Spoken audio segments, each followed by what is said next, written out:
समय पहले एक विधवा रहती थी जिसकी 2 बेटियां थी। एक सुंदर, विनम्र और मेहनती थी जिसका नाम जूलिया था, और दूसरी बदसूरत, बेकार और आलसी थी, इसका नाम जेड था। लेकिन विधवा जूलिया से अधिक प्रेम नहीं करती थी। वो जूलिया से घर के सारे काम करवाती थी।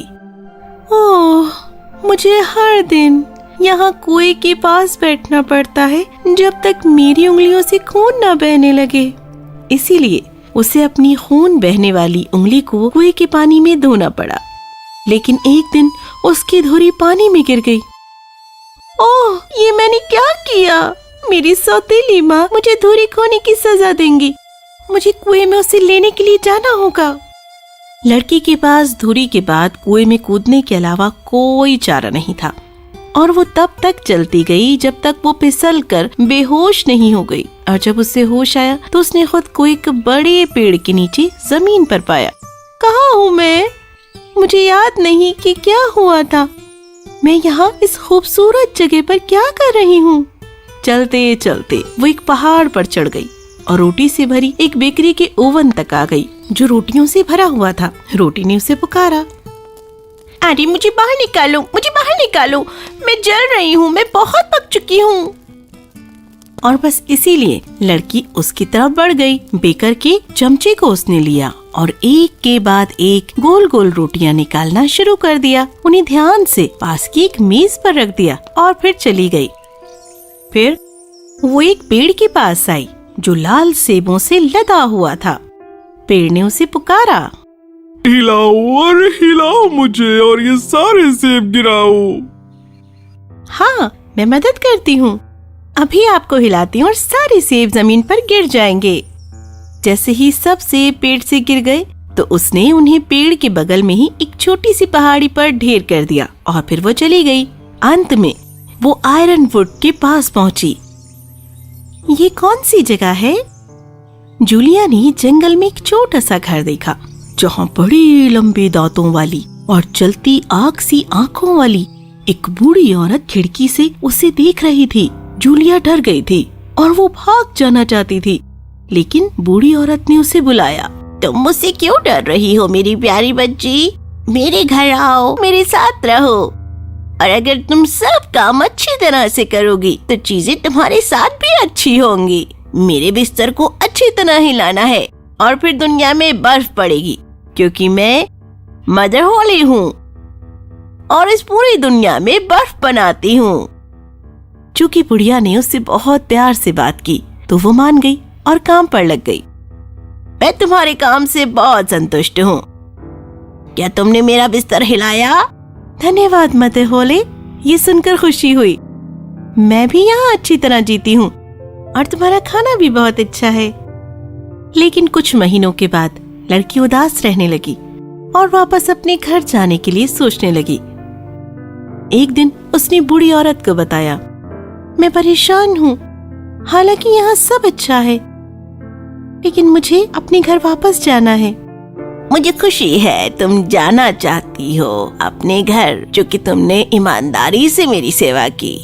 मैं तुम्हें अपने घर भेजूंगी। वो लड़की का हाथ पकड़कर सोने के एक बड़े दरवाजे के पास ले गई। जब वो वहां पर गई तो उस पर सोने की भारी बौछार पड़ी, जिसने उसके कपड़ों को सोने में बदल दिया। ये सब तुम्हारा है, क्योंकि तुमने बहुत मेहनत की है। मैं तुम्हें सोने की एक नई धुरी भी देती हूँ। उसके पीछे दरवाजा बंद हो गया और जूलिया फिर से अपनी दुनिया में वापस आ गई। अपनी सौतेली माँ के घर से ज्यादा दूर नहीं थी वो। तब वो घर के अंदर गई। वो सोने से बनी हुई थी। तब विधवा ने उससे बहुत प्यार से बात की। माँ, आप विश्वास नहीं करेंगी मेरे साथ क्या हुआ। तो उसने अपनी पूरी कहानी अपनी माँ को बताई। जब माँ ने सुना कि उसकी सौतेली बेटी कैसे अमीर हो गई, तो उसने ये सोचा कि क्यों ना अपनी बदसूरत आलसी बेटी को भी ऐसी ही भाग्यवान बनाए। तो फिर विधवा ने जेड को कुएं के पास बैठने और धुरी घुमाने के लिए भेजा, लेकिन क्योंकि खून से रंगने के लिए वो बहुत ही आलसी थी, उसने कांटेदार बाड़े में अपना हाथ डाला और फिर कुएं में धुरी को फेंक दिया और उसके बाद वो खुद भी कूद गई। फिर उसने स्वयं को गुलाबों से घिरे हुए सुंदर से घास के मैदान में पाया और वो उसी रास्ते पर चलती गई। जब वो रोटी से भरे हुए बेकरी के चूल्हे के पास आई, ओ मुझे बाहर निकालो, मुझे बाहर निकालो, नहीं तो मैं जल जाऊंगी। लेकिन क्योंकि वो बहुत आलसी थी, उसने परवाह ही नहीं की और वो उससे दूर चली गई। लेकिन जल्दी ही वो लाल सेबों से भरे एक पेड़ के पास आ गई। ओ मुझे हिलाओ, मेरे सब सेब हटा दो। क्या होगा अगर तुम्हारा एक सेब मेरे सर पर गिर जाए? अपने आप करो। और जब वो जंगल में आ गई तो उसे सबसे पहले मदर होली के लंबे दांतों और उसकी तेज आंखों के बारे में पता था और वो तुरंत उसके लिए काम करने के लिए तैयार हो गई। इस पहले दिन मुझे मेरी बहन की तरह अच्छा काम करना है, वो सब कुछ जो बूढ़ी औरत मुझसे करने के लिए कहे, और फिर मुझे सोना चाहिए। लेकिन दूसरे दिन, मैं बहुत थक गई हूँ, आज मैं कुछ भी नहीं करूँगी, मैं बिस्तर से भी नहीं उठ पाऊंगी। और उसने मदर होली का बिस्तर नहीं हिलाया। इससे तो मैं परेशान हो गई हूँ, वो बहुत ही आलसी है, मैं उसे जाने के लिए कहूँगी। तब बुढ़िया उसे दरवाजे पर ले गई और उसने उसे खोला। आलसी लड़की दरवाजे पर खड़ी थी, लेकिन सोने के बजाय धूल से भरा एक बड़ा बर्तन उसके ऊपर गिर गया, जिसने उसे सिर से पैर तक ढक दिया। ये वही सब कुछ तुम्हारी सेवा के लिए। और उसने दरवाजा बंद कर लिया तो जेड अपनी दुनिया में वापस आ गई और पूरी तरह से टार से ढकी हुई थी और टार हमेशा हमेशा के लिए उससे चिपक गया।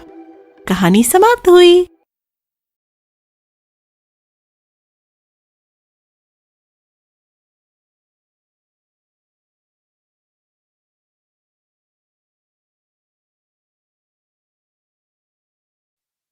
If you enjoyed this story, please like and subscribe our channel and press the bell icon to get future updates. And don't forget to comment. If you enjoyed this story, please like and subscribe our channel and press the bell icon to get future updates. And don't forget to comment. If you enjoyed this story, please like and subscribe our channel and press the bell icon to get future updates. And don't forget to comment. If you enjoyed this story, please like and subscribe our channel and press the bell icon to get future updates. And don't forget to comment. If you enjoyed this story, please like and subscribe our channel and press the bell icon to get future updates. And don't forget to comment.